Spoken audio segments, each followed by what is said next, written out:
The commander had already pointed to the 10 who would die. One of them collapsed to his knees, crying out for his children in desperation. In Auschwitz, no one ever interrupted an execution. No one dared. But then a man stepped out of line. He walked silently up to the Nazi officer and spoke just one sentence. The entire camp froze. Who was this man? What did he say? And why did he choose to offer his own life? For a complete stranger. What you're about to hear isn't just a story. It's an act so unbelievable, not even death could erase it.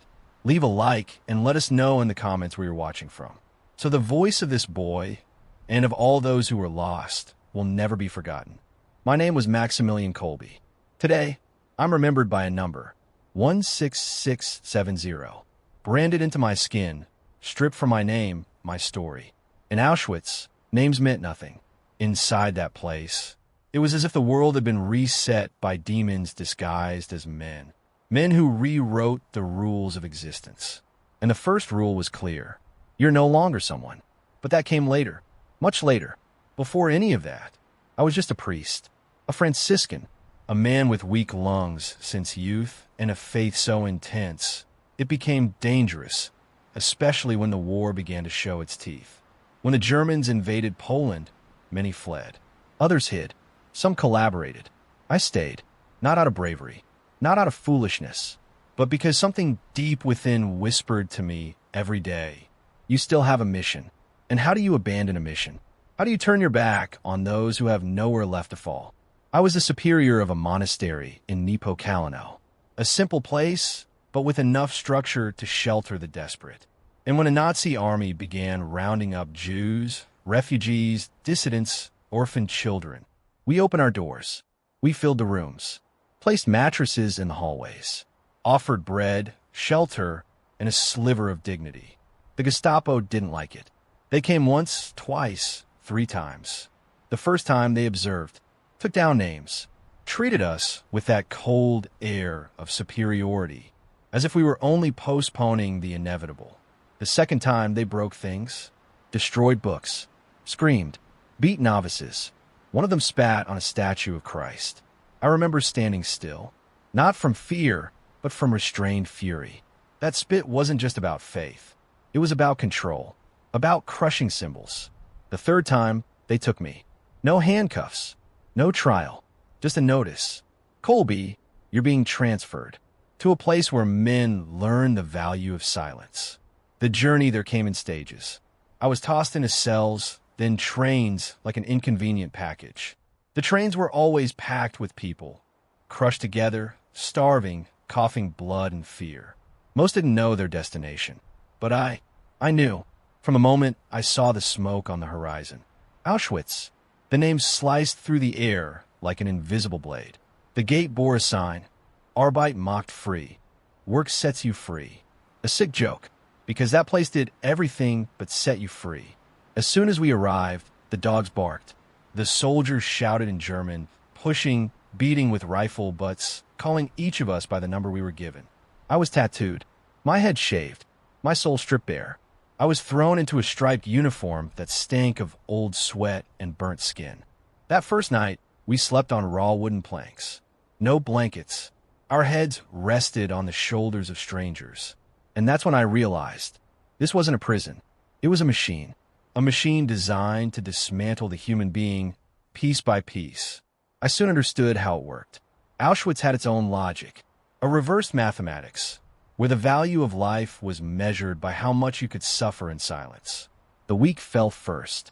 The young turned into shadows in a matter of weeks.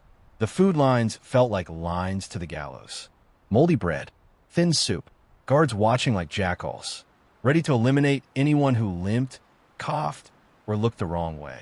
I no longer thought of myself as separate, but there it was impossible not to notice. I was one of the few who hadn't lost their eyes.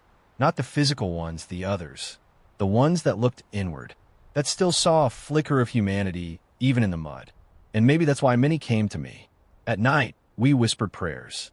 Rough men asking to pray for their wives. For children whose whereabouts were unknown. I listened, offered a firm handshake, spoke of heaven, and sometimes just sat in silence. Because sometimes silence heals more than words. It was on one of those nights that I met František Gajowniczek, a simple man. Ordinary faces were rare in Auschwitz, but his was so ordinary it hurt. He looked like someone who didn't belong in that place.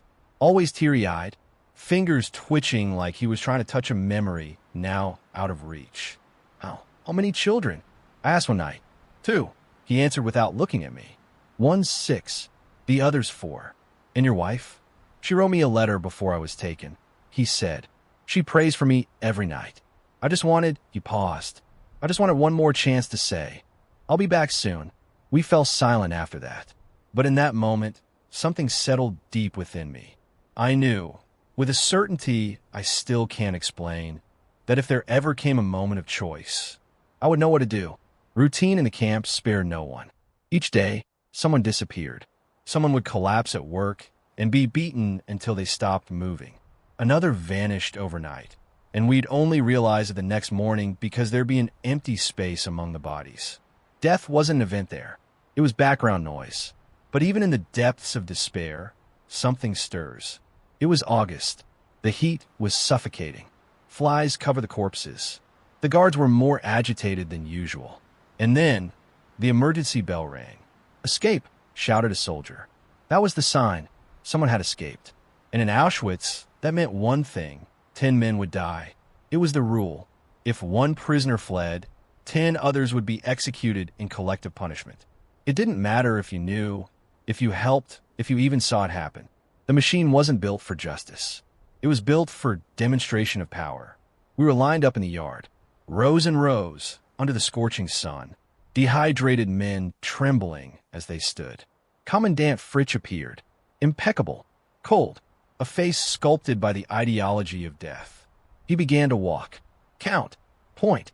Each finger was a death sentence. And then he pointed to František. That moment is burned into my memory with a clarity that still frightens me. He dropped to his knees. No, for God's sake, no. I have children, a wife. They need me. Please. The camp fell silent. And in that silence, before I could even think, my feet began to move. I stepped out of the line, not running, not shouting, just walking, one step at a time, toward the point of no return. Boots began to move toward me the moment I crossed the line. Shouts in German tore through the air, but I didn't stop. I kept walking. The sun felt hotter in that instant, as if it wanted to witness what was about to happen. Some prisoners shrank back. Others just watched, frozen. None of us ever dared to break death's script. Until then. And there I was, standing before Commandant Fritsch, who looked at me with a mix of contempt and confusion. What are you doing? He asked, voice dry and suspicious, as if my act were some kind of provocation. I want to take that man's place, I replied, voice steady. He has a wife, children. I'm just a priest. No one is waiting for me. Silence. He looked at me like I had just spoken in a language he'd never heard. His eyes scanned my face, searching for signs of madness or deceit. But there were none. I knew exactly what I was doing. Who are you? He asked again, almost impatient. Prisoner 16670. I'm a Catholic priest. For a moment, I thought he'd have me executed on the spot. But, surprisingly, he nodded. Just a nod. Discreet. Almost indifferent. And then he allowed it. I would be the 10th man. František was pulled back into the line. He wept like a child watching his father walk away. Our eyes met for a moment. And in that look, there was everything. Pain, guilt, gratitude, and something else. A silent pact between 2 men who understood that sometimes living takes far more courage than dying. We were taken to Block 11, the hunger bunker, a windowless cell designed to erase. No beds, no benches, only cold floors, stone walls, and a door that sealed away memory. We were shoved inside like human waste. 10 men, 10 sentences, no hope. But something happened in those first minutes. One of the men, I can't remember his name, began to pray. Softly, in trembling Latin. Another joined in, then another. And then I began to speak. Not a sermon, not doctrine, just humanity. I spoke of childhood, of mothers, of Sunday lunches, of tiny chapels that smelled of incense. of villages where bread was still broken by hand and bells still rang for the living. I spoke so they wouldn't forget they were men, that they were still someone. During the first 2 days, we still had strength. We prayed. We sang hymns. We shared memories, even muffled laughter. It felt like we were conspiring against oblivion. On the third day, thirst came with force. Our tongues dried. Saliva vanished. Lips cracked. The smell in the bunker changed. Bodies began to release that mix of acidic sweat, urine, and decaying flesh. Moans grew fainter. Eyes sank deeper. And the soul became more visible. One man began to hallucinate, calling out for his daughter. Another beat his head against the wall until he passed out. I knelt, once, twice, 100 times, trying to comfort, to offer the last shred of dignity possible. By the end of each night, we counted the living not with our eyes, but with sound. Whoever still moaned, still breathed. And that was enough. The guards opened the hatch once a day. They watched. They expected screams, despair, fights. But what they found was silence. Or worse, singing. One of the guards muttered once, "This priest is ruining everything." The presence of serenity in the midst of horror unsettled them, as if our resistance, without weapons, was an act of defiance. And it was. By the end of the 5th day, 3 were already dead. By the 7th, there were 4 of us left. And of those 4, only 2 could still speak. Each time someone passed, I held their hand until the very end. I repeated their names. I wouldn't let them die as numbers. It was my final gesture, my final duty. Their names, their real names, echoed in the darkness like small acts of defiance. In the early hours of the 8th day, I woke to a sound. One of the men was crawling toward the wall. His face was pale, lips blue, eyes hollow. He stopped, rested his head against the stone, and passed. Silently. There were 2 of us left, me and a teacher who no longer spoke. His breathing was slow, almost imperceptible. I held him in my arms. We stayed that way for hours. There was no more conversation, no more prayer, just human warmth, trying to outlast death one more time. When I was finally alone, I knew it was only a matter of hours. My body was broken. My sharp bones ached with every movement. Muscle had vanished, but my mind was still mine. Still thinking, still remembering. I remembered the decision. I remembered Francisek. I remembered why. And then they opened the door. The hallway light blinded me.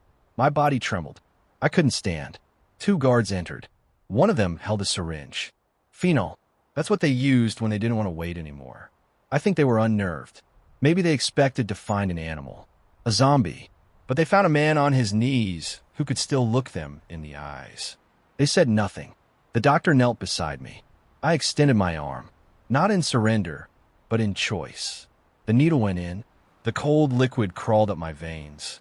The world began to darken around the edges. But before everything faded, my final thought was a question. Did he make a home?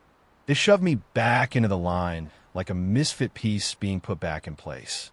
I was trembling, sweating cold, but I was alive. Alive because of another man. That night, I didn't sleep. I didn't cry.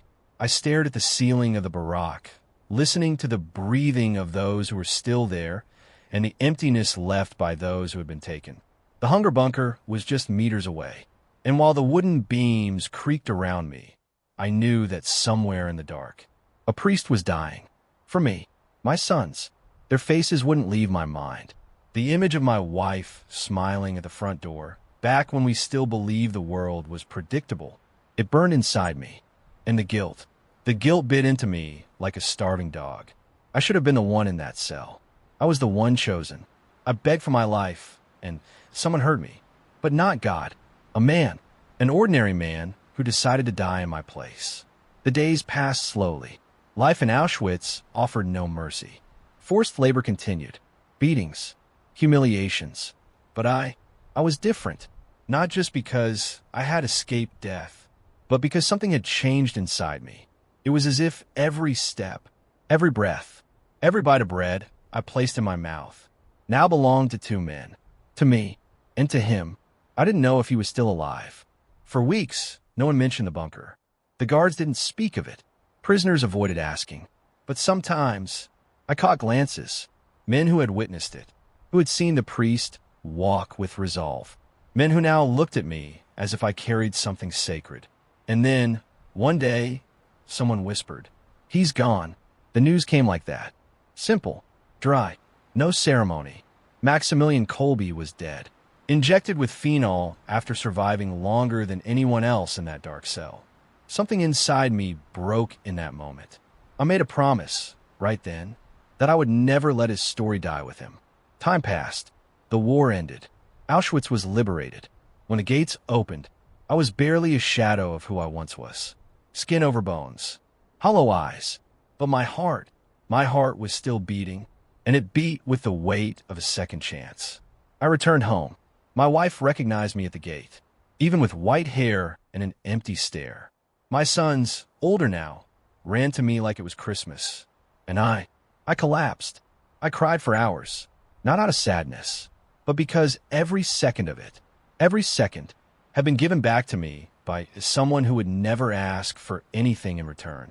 I began telling Kolbe's story soon after, first to my family, then to neighbors, and eventually to anyone willing to listen.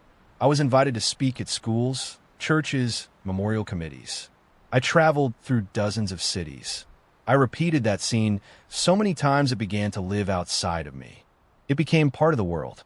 And even so, every time I told it, it felt like I was there again, in the courtyard, on my knees, begging for my life. Why did he do it? People ask me that all the time, and I always answer the same way. Because he believed another man's life mattered more than his own. People don't grasp the weight of that. In a world where everyone guards their own plate, their own pocket, their own comfort, the thought that someone would step forward to die in your place, by choice, with no obligation, seems absurd. But Kolbe didn't act out of logic. He acted out of conviction, out of faith, out of humanity. In 1971, Pope Paul VI beatified Maximilian Kolbe. The world began to hear his name with reverence. His story became studied, documented, celebrated.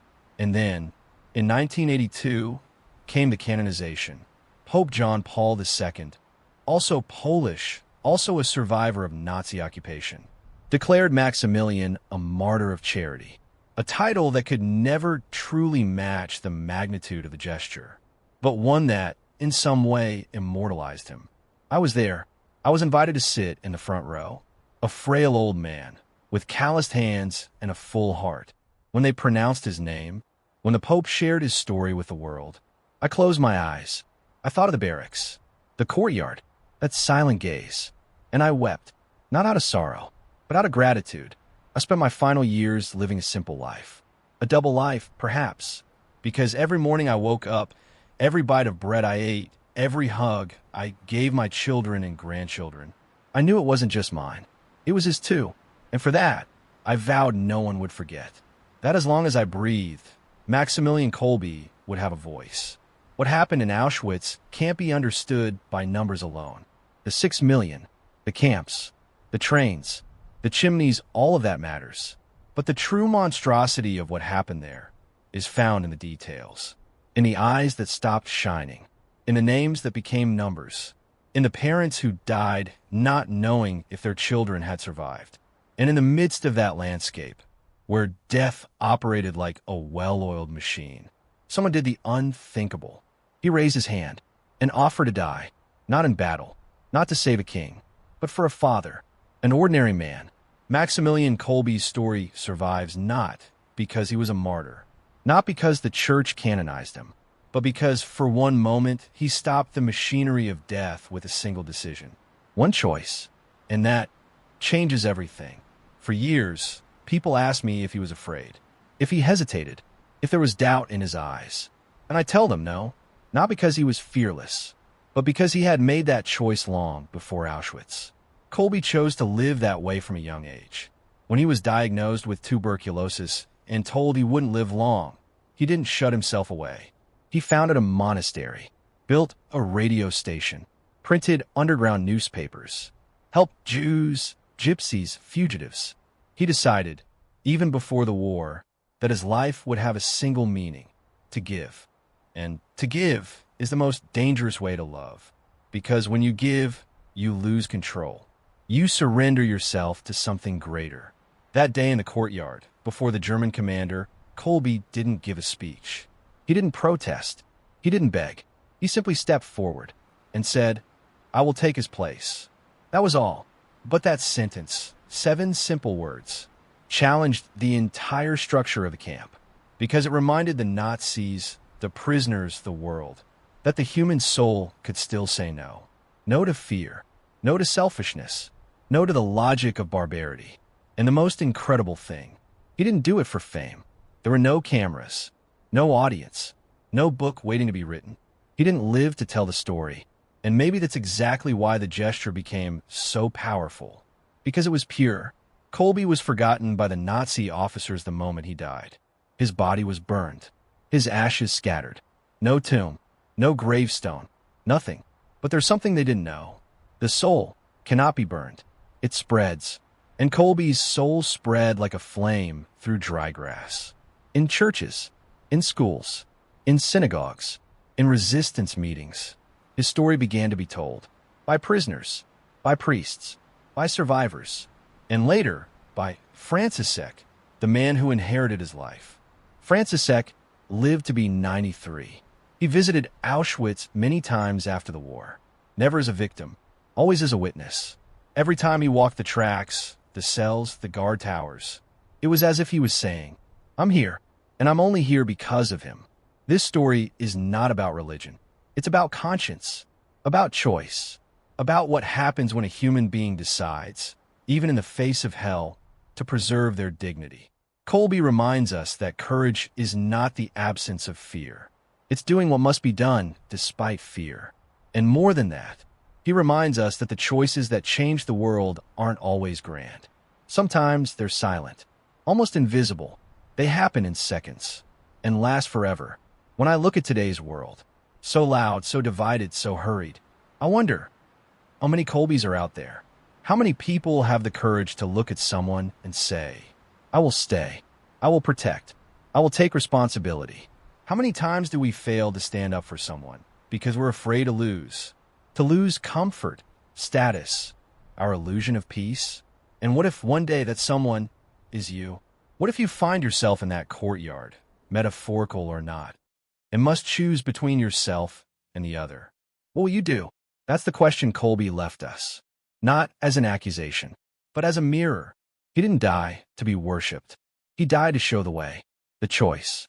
And maybe, just maybe, if more people make that choice, in silence, in ordinary life, in the details, the world might become a little harder for monsters to live in, and a little safer for the children of men like František.